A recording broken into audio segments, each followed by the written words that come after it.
կարծում եմ, որ նախ պետք է մենք ասենք, թե ինչի մասին է այս ոդքասթը, ինչի ենք անում, ինչ նպատակ է հետապնդում, բացատրություն մի հատ տանք, հաշվետվություն տանք ժողովրդին, հետո անցնենք մեր թեմաների քննարկման, ինչ ենք անում, Տիկին Գրիգորյան։ Նախ հասկանանք նախընտրական է սա, նախընտրական չի, որոշել ենք, հատուկ ենք անում։ Մենք ես ու Տիկին Խամորինը հասկացանք, պարոն նախագահ, դուք ինչի եք համաձայնվել այս ոդքասթն անելուն։ Ես ընտրություն ունեի։ Չեն հավատա, պարոն նախագահ, չեն հավատա։ Ամենից ակտիվ պատգամավորները չեն հավատա, հակառակը, ես ասում եմ, ասել են, որ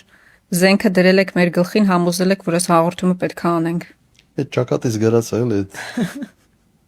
որ ամեն ինչ պետք է թելադրեմ, պետք է ասեմ։ Կարծում եմ մեր միասին աշխատում ենք բավական երկար եւ տեսնում եք, որ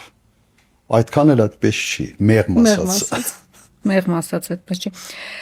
Պարոն նախագահ, ես կարծում եմ, որ մենք բազմաթիվ թեմաների անդրադարձ կանենք, նաեւ մեր գործունեության մասով, նախկինի, ներկայի, ապագայի, բայց առաջարկում եմ սկսենք այսօր ամենաարդիական մարդկանց հետաքրքրող թեմայից։ Կարծում եմ, որ այսօր Իրանում տեղի ունեցող իրադարձություններն են եւ մարդկանց մեջ նկատելի է այդ անհանգստությունը իմ կարծիքով եւ մարդիկ բնազդաբար զգում են այն վտանգները, որ կարա կախվի մեր երկրի գլխին։ Տիկին Գրիգորյան, չեք տարածաշրջանը եռում է եւ ինչքան էլ այս իշխանությունները գոռում են, որ խաղաղությունը եկել է, ամբողջ աշխարհը եռում է, բայց տեսեք մենք ինչքան խաղաղ ենք, որ կարող ենք պիրաշկի կուկուրուզ ուտել, բայց ակնհայտ է, որ մարդն իր ողնաշարով զգում է, որ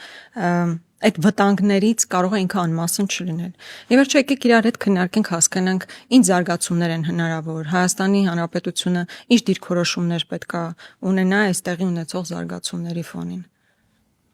Նայեք, երեմի 10 օր առաջ Էմիրություններում բոլորը վստահ էին, որ ապրում են երևի այս երկրագնդի վրա ամենից անվտանգ երկրում։ Նման զգացողություն երևի ունեցել է նաև Կատարում, Քուվեյթում, բայց ամեն ինչ փոխվեց։ Եվ իդեպ փոխվեց այն կոնտեքստում, որի մասին բազմաթիվ անգամ ասում էինք, որ աշխարհը խառնվել է եւ այնինչ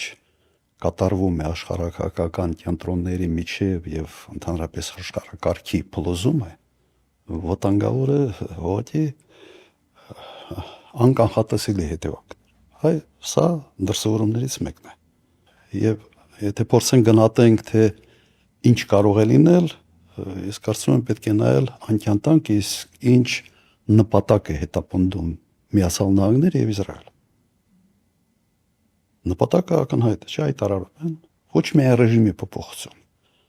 Նույնիսկ եթե ռեժիմի փոփոխություն, այլև պետության տեսակի փոփոխության մասին է հիմնականում խոսքը։ Ոչ թե մեկ այատոլլա փոխարինի մեկ մյուս այատոլլայով։ Կոչ են անում ուղղակի էթնիկ փոքրամասնություններին դուրս գալ իշխանության դեմ։ Հիմա պատկերացրեք էթնիկ հողի վրա խմորումներ Իրանում։ Ինչի կարող է դա բերել։ 17-ից 20 միլիոն ադրբեջանցիներ եւ այլ ազգություններ եւ մեր հարևան եւ մեր բարեկամ երկիրը։ Սա ուղղակի սպառնալիք է Հայաստանի Հանրապետության համար։ Ուղղակի սպառնալիք եւ գոյաբանական սպառնալիք է։ Ոչ թե մի թեթև անկայունության կամ ինչ-որ սահմանում կարող է ինչ-որ խմորումներ լինեն եւ այլ։ Լրջագույն խնդրեմ է եւ եթե հիշում եք, երբ վերջի անգամ խոսացինք այդ տրիպի մասին,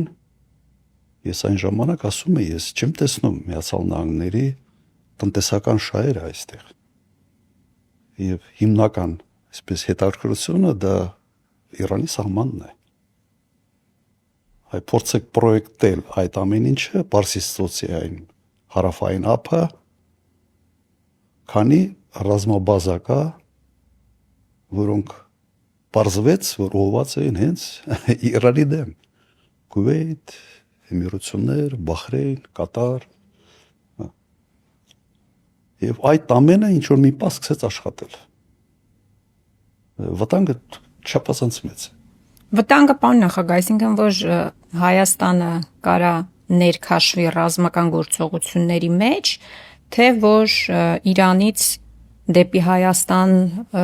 իրանցիների, իսկ ավելի կոնկրետ ադրբեջանցիների մուտքը կարող են կառավարելի լինի, ինչ առումով վտանգ նկատի ունեք։ Եվ առհասարակ նշանակում է այս, որ թռիփը կարա եւ օրինակ չլինի։ Չգիտեմ, արդյոք դուք պատկերացրեք։ Դուք օրինակ ասում եք, որ թռիփը փաստորեն նրա համար էր, որ հետագա ինչ որ գործողություններ ըստ էության ծավալվեն։ Հիմա ստացվում է շաբաթը ուրբաթից շուտ է եկել։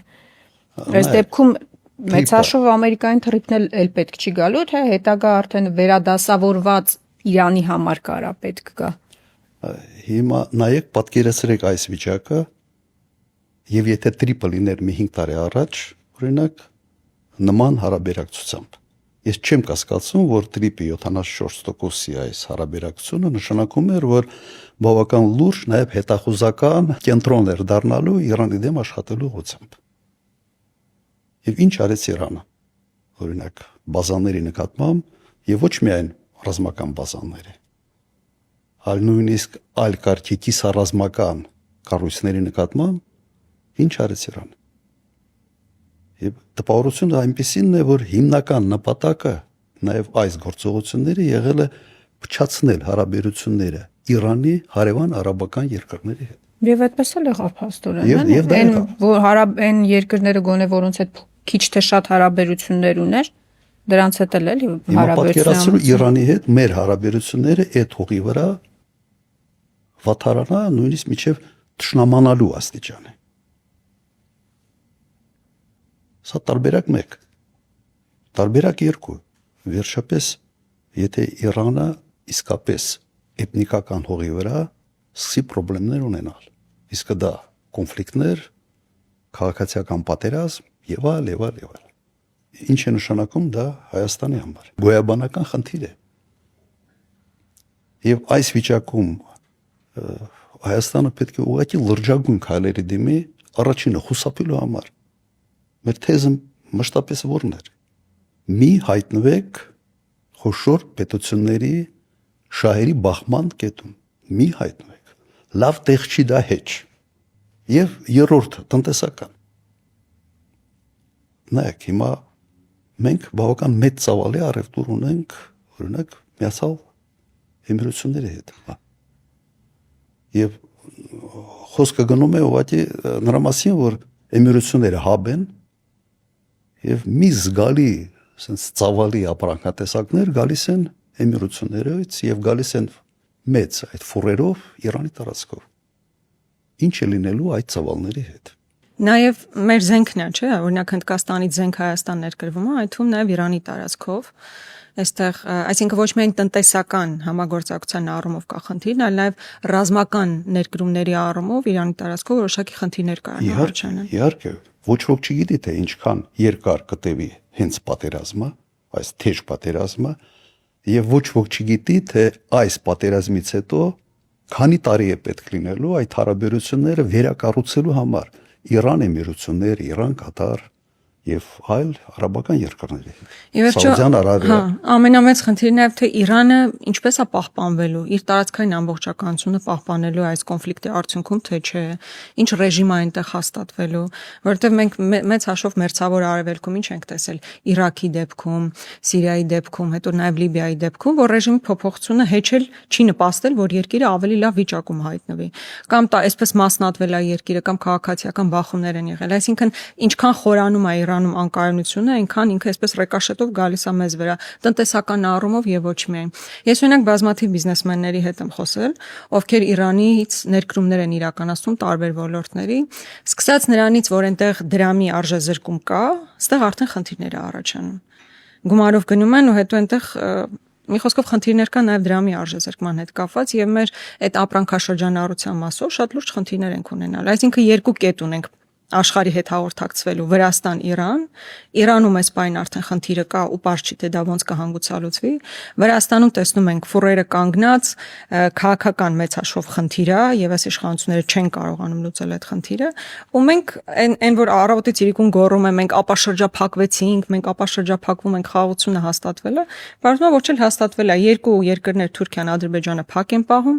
մեկի հետ կապված խնդիրներ կան, որոնք չեն լուծվում, իսկ այստեղ էլ աշխարհակահաղական խնդիրներ կան Հայաստան ու երկին իսկապես բավականին բարդ իրավիճակում է հայտնվելու։ Ու շատ էին խոսում, չէ, կապը Բանդարաբաս նավահանգստի հետ, դա Հնդկական օվկիանոս եւ այլն։ Եվ այս կոնտեքստի մեջ հաշվի առեք, որ հիմա տնտեսական հզորությունը տեղափոխվել է ասիական տարածաշրջան։ Չինաստան եւ առևտրի ծավալները Հնդկաստան, ճիշտ է նշել Հնդկաստանը, սա լրջագույն հարց է եւ ոչ միայն տնտեսական, սա հարցերի փունջն է եւ տնտեսական եւ համատանգային եւ ընդհանրապես դերակատարության տեսանկյունից։ Որտե միշտ խոսում ենք, չէ, հյուսիս հարավ խաղաղության խաչմերուկ, այսպես կոչեցյալ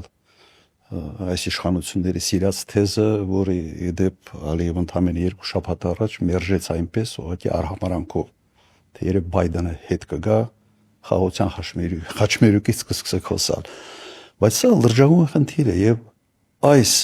լրջագույն խնդիրը արդեն գոյացած եւ հենց առաջի օրերին այն թիթիզությունը, որը քաղաքական թիթիզությունը, որը ցուցաբերեց այս իշխանությունը, շատ ինձ համար որպես նախկին նախագահի շատ ծանր պատկեր էր։ Պերաշկին նկատի ունի։ Այո, անպատասխանատվության։ Դե ասում եմ, ես ժողովրդին ուզում եմ ցույց տամ։ Թիթիզության։ Նախագահ, բայց ասում եմ, ես ժողովրդին ուզում եմ ցույց տամ, որ ամեն ինչ լավ է, խաղաղ է, հանգիստ է, հարց ու պատասխանին կառավարության հետ ազգային ժողովում ասաց, որ ես պերաշկի կերա Դուբայի շեյխերը գնացին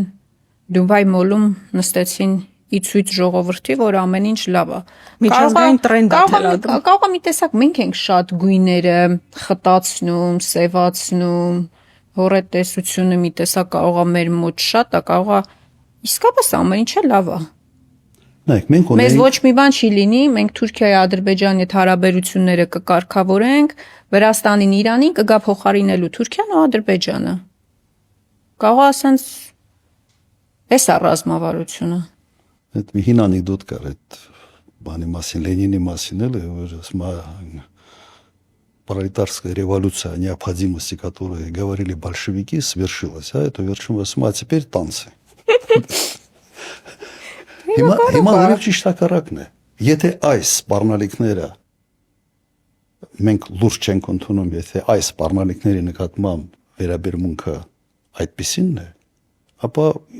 ինչն է սպառնալիք ընդհանրապես։ Մենք պետք է փորձենք սպառնալիք բառի, այսպես ասենք, նշանակությունը վերաիմաստավորել։ Պարոն նախագահ, կներեք, մի բան պետք է ասեմ։ Կարող է մենք էլ չափազանցնում ենք ու ամեն ինչը մի տեսակ շատ ենք սպառնալիք ներկայացնում։ Դրանից էլ ժողովրդի մեջ տպավորությունը, որ մենք ինչ որ անընդհատ բացասական էներգիա ենք տարածում, վատ կանխատեսումներ ենք անում, մենք ազգային ժողովում չգիտեմ ինչ ջղային ելույթներ ենք ունենում, այսինքն անընդհատ այդ բացասական ֆոնի վրա ենք։ Դրան զուգահեռ իշխանությունները ասում են, որ այ մենք խաղաղարարներ ենք, պերաշկի ենք ուտում, կուկուռուզ ենք ուտում, չգիտեմ, ձեր նման, ձեր հետ ման ենք գալիս, էս ենք անում, են ենք անում, սեր են խոստովանում, սրտիկներ են անում։ Ու այդ ֆոնին մի տեսակ կարող է մենք, որ իրականությունն ենք ասում ըստ էության, հա, իրականությունն ենք ասում։ Կարող է դոզան ենք շատ տալիս։ Որովհետև դրա ֆոնին էլ իշխանությունները ասում են, մենք սիրելի հայրենակիցներ, ձեզ բերում ենք խաղաղություն, սեր, անհոգություն, բարեկեցություն, այս ռևանշիստները գալու են այդ իրանց անալիզների հիման վրա, իրանց հաշվարկների հիման վրա արդարություն են հաստատելու, չգիտեմ, արժանապատվություն են հաստատելու, որը բերելու է պատերազմի։ Արդյունքում ստացվում է մենք պատերազմի, այսպես ասած, ուժն ենք, իրանք է խաղաղարարներն են իրանց սրտիկներով, պաչիկներով, պերաշկիներով, կուկուռուզներով։ Եթե այս տեսանկյունից նայենք, էլ է հարցին։ Ագնեսա, մի քանի տարի հետ գնանք։ Տեսնենք, թե ինչ էինք մենք, օրինակ կոնկրետ ես։ Ինչ էի ասում 18 թվականից հետո, թե ինչ խնդիրներ կա երկրի առաջ եւ ինչ արձագանք էինք ստանում։ Ինչ էր անում իշխանությունը։ Այն նույնպես անպատասխանատու ամբողջ sense ձևավորված անվտանգային համակարգ քայքայեցին։ Արդյունքում մենք ուղղակի ստացանք պատերազմ։ Ղարաբաղը դեռ կար։ Փոքրացած, բայց կար։ Նույնը կարող ենք ասել, չէ՞։ Երբ այն ժամանակ, եթե Հայաստանի Հանրապետության իշխանությունը ականջալուր լիներ, փորձեր մի քիչ հասկանալ այդ սպառնալիքները եւ ճիշտ գնահատեր, մենք Ղարաբաղը չէինք կորցնի։ Այնինչ դուք ասում եք, մենք հենց մեր փորձի վրա, այլ ոչ թե ինչ որ մի տեղ այս մոլորակի վրա, ինչ որ մի կետի փորձի վրա ենք, կամ մեկ այլ ժողովրդի փորձի վրա ենք փորձում եզրակացություններ գալ։ Հենց մեր փորձի վրա մենք տեսնում ենք, որ անպատասխանատվությունը իշխանության կողմից բերում է ծանրագույն հետևանքների եւ այդ գինը տալիս է ժողովուրդ կյանքերով, իրենց տնտեսական բարեկեցության գնով եւ այլ եւ այլ։ Դրա համար այնինչ դուք ասում եք, լավ է մենք լինենք, այսպես ասենք, այդ հորետեսական կողմը, բայց մենք պարտավոր ենք զգուշացնել ժողովրդին, որ լրջագույն խնդրեմ կա։ Եվ եթե հիմա Հայաստանը այդ խնդիրներին բավարար ուշադրություն չդարձնի եւ չլրջանա, մենք կարող ենք շատ ավելի մեծ խնդրի առջև կանգնել։ Շատ ավելի մեծ։ Ես նկատում եմ որպես քաղաքական ուժ, դա մեր ձայների վրա կարա անդրադառնա։ Ինչ առումով։ Դու կիսում ես իմ կարծիքը։ Ինչ առումով Մեր էս հորետեսական, բացասական, օրինակ բան նախագահ, որ դուք ասում եք, մենք ասել ենք իրականությունը։ Կաղամարտիկ չեն ուզում լսել իրականությունը, ճշմարտությունը։ Ոնց է ստացվում, որ ինքը անդադ խափում է, ու անընդհատ կարում է մոլորեցին ժողովրդին, ու կարողանում է մեզանից շատ ձայն հավաքի, մեզանից նկատի ունեմ հավաքական ընդդիմությունից, էլի։ Այսինքն կարող ենք, ես շատ եմ այս հարցի շուրջ մտածել, խոսել ենք տարբեր առիթներով էլ նաև։ Կարող ենք պետքա առհասարակ մեր մոտեցումը, մեր հայացքը քաղաքական process-ներին, ժողովրդի ընկալումների, մեր խոսույթի մասով պետքա փոխենք, չգիտեմ, չեմ ասում խափենք, բայց կարող է ինչ-որ իրականության Հենց ասում ես խափենք։ Ես օքեյ չեմ։ մեկ ասում է քաղցր սուտ կա, չէ՞ որ Դե չէ, բան խափելու չեմպիոնները արդեն կան, այնպես որ չենք կարող ոչ մի ձև իրանց գերազանցել։ Մրցակցային չի լավ խափել չէ, բայց նկատի Չէ, ունեմ մենք պետք է ինձ թվում է ճիշտ տեսանկյունից այս հարցին նայեմ, բան նախագահ։ Իրականում հետ պատերազմական իրավիճակում մարդիկ այնքան կորուստ են ունեցել, այնքան դառնություն են տեսել։ Հիմա մի մասը ընդհանրապես իզոլացված է բոլոր process-ներից, ոչ մի բանի մասին, ոչ ուզում է լսի, ոչ տեսնի, ընդհանրապես հետաքրքիր չի։ Իր առօրյա կենցաղով ապրում է, իր ընտանիքի հոգսերով ապրում, հազիվ փորձում է դա կարգավորել։ Մի մասն էլ այնքան իսկապես դառնություն է տեսել, որ մի հատ վատ բան է լսում, ասում է խնդրում եմ մի ասեք։ Լավ բաներ են, մենակ ուզում են լավ բան լսեն, որ իրանց թոշակը բարձրանալու, աշխատավարձը բարձրանալու, ամեն ինչ իդեալական ալնելու, խաղաղություն, ծլել, ծաղկելու ենք, բարգավաճելու ենք։ Ոնց որ այս բանը կա, էլի մարդիկ ուզում են լավ բաներ լսել։ Այն ինչ որ հիմա մենք խոսում ենք, դա ճշմարտությունն է, վտանգներն ու մարտահրավերները։ Հիմա ուղղակի պետքա ճիշտ աշխատել, ինձ թվում է այդ բանաձևը պետքա գտնել, ոնց ճիշտ պրոպորցիայով, ճիշտ բալանսով տալ այն վտանգները, որ կան, եւ լուծումները ու դրականին գնացող լուծումները։ Ինչ կարանք այդ խնդիրների հետ անենք, որ ի վերջո ճիշտ հանգուցալուծման գանք։ Աննա, մենք պոզիտիվ համաձայն ենք, մենք միշտ պիտի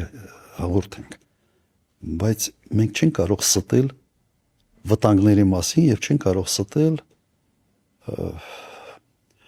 այն երևույթների մասին, որոնք գոյաբանական սպառնալիք են Հայաստանի համար։ Մենք ուղղակի դրա մասին խոսելուց պետք է լուծումներ առաջարկենք, թե ինչպես կարելի է խուսափել այս կամ այն խնդրի մեջ խրվելուց։ Անվտանգությունը այնպիսի բան է, որ դու կարող ես ամեն ինչ ունենալ, մեկ օրում կորցնել։ Եվ արտաքին անվտանգության մասին է սա, եւ ներքին անվտանգության մասին է։ Եվ անվտանգության մասին մարդիկ ավելի շատ սկսում են մտածել եւ խոսալ այն ժամանակ, եւ սպառնալիք այնքան ակնհայտ է, որ ուղղակի հնարավոր չի դրան չնկատել։ Ես հիմա ասում եմ, այն ինչ կատարվում է Իրանի հետ, ակնհայտ, sense առերևույթ սպառնալիք է, որի մասին պետք է խոսալ եւ լուծումներ առաջարկել։ Որն է այդ լուծումը։ Նույնիսկ նայեք, եթե մենք խոսում ենք օրինակ նույն տրիպի մասին, իսկ չի ասում, որ տրիպից հրաժարվել ընդհանրապես։ Ես առաջարկում եմ լուծում, մեծացնել տրիպի մասշտաբը, ներգրավել այն պետությունները, որոնց նկատմամբ Իրանում ճշնամական վերաբերմունք չկա, հակառակը բարեկամական է։ Եվ ընկալումը տրիպի այդ դեպքում փոխվի մեր հարևանի կողմից։ Տրիպը չի դիտվելու որպես ճշնամական, այսպես ասենք, մի կառույց կամ մի պրոյեկտ ճշնամական։ Դե դրան ամերիկան չէր հա, համաձայն։ բայց Հիմա հաստատ- լուծումը նայեք, տվյալ դեպքում Իրանի հետ առաջինը եւ նախաձեռնել եւ փորձել քայլել ձեռնարկել ոչ թե պիրաժկի ուտելով, այլ անել ամեն ինչ նաեւ որպես հարևան երկիր պատերազմը օր առաջ կանգնեցնելու ուղղությամբ։ Ինչ է արվում։ Փորձել են ինչ որ զանգել, ինչ որ կապվել, առաջարկներ տալ, թե մենք հարևան երկիր ենք։ Մեր չափով ոչ բյուջեով մենք կատարից մեծ ենք։ Քյուվետից էլ, այսպես առանձնապես շատ չենք զիջում այդ երկրներին, բայց մեր շահերը վտանգված են։ Մենք պետք է մի դիրքորոշում որդեգրենք, թե չէ։ Մենք պետք է փորձենք նաև եվրոպացիների հետ, Միացյալ Նահանգների հետ մեր ձայնը լսեցնել տար եւ ասել ստոպ։ Ես ուր եք տանում։ Դե մարդը զբաղված է, քարոզարշավ է անում։ Հասկանում եք, սա բան չի, սա այն դեպքը չի, որ դու կրիայպես արտահայտություն կա, չէ, Ստրաուսի նեպալից, ասես գլուխը տավազի մեջ կսես եւ որ դու բան չես տեսնում, մտածես թե քեզ էլ ոչ մեկը չի տեսնում։ Պարոն նախագահ, ես առաջարկում եմ թող ոչ մի բանի չխառնվեն, էլի։ Անպայման կփչացնեն։ Հա, հաստատ դրանից հետևանքները ավելի վատ ալնելու, քան որ հիմա չեն խառնվում։ Բայց ես իմ առաջարկը ակտիվ քաղաքականությունն է։ Ոչ թե ակտիվ քաղաքականությունը աթոռ պայելու համար։ Ակտիվ քաղաքականությունը քո երկրի անվտանգությունը ապահովելու ուղղությամբ։ Ես ուղղակի համոզված եմ, որ այդ արաբական պարսից ծոցի երկրները ամենօրյա կապի մեջ են այլ երկրների հետ, ամերիկացիների հետ։ Համոզված եմ, որ իրենք հազանգում են, որ ըստ էության Իսրայելը հասավ իր նպատակին։ Փչացրեց բավական երկարատև հարաբերությունները Իրանի եւ այդ երկրների միջև։ Հիմա մենք եւս պետք է այդ երկրների ցանկում հայտնվենք, վտանգը չափազանց լուրջ է։ Եվ մենք չենք կարող դրա մասին չխոսալ։